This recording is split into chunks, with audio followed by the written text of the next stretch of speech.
kaibigan, inaya na naman ako ni Bibi. Kaya ngayon, nandito kami ngayon sa rice field ng Cordillera.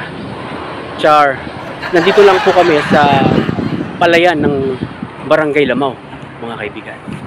Ayan, ang highway. Ayun, yung kanto. Bakit ba ako inaya ni Baby B dito? Kasi mga kaibigan, gusto niya daw makita ang lawak at laki ng palayan na ito. Dahil balita ko, bibili niya. Katunayan, pinadala niya pa nga sa akin tong pork niya eh. Ito pork. Hindi pork barrel pork baboy. Ewan ko pa sa buhayan na to. Kung anong naisip? Bakit bibilin to? Abangan natin mamaya.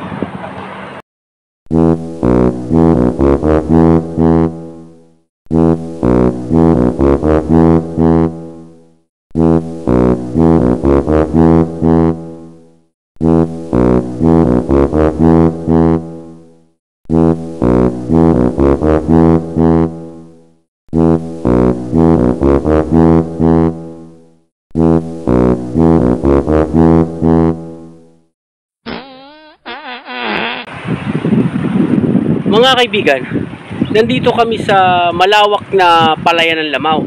Kasama ko nga si Baby B. Katulad ng sinabi ko sa inyo kanina, inaya na naman ako.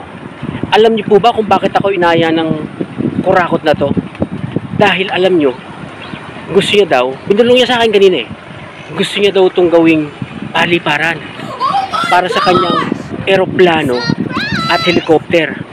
Alam niyo na, ang asube, kurakot to eh. Siguro na, marami siyang nakurakot, di ba?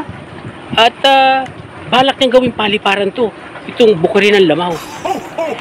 Baby B, plano mo palang gawing paliparan to, di sana, isinama na lang kita sa Capitol Paliparan.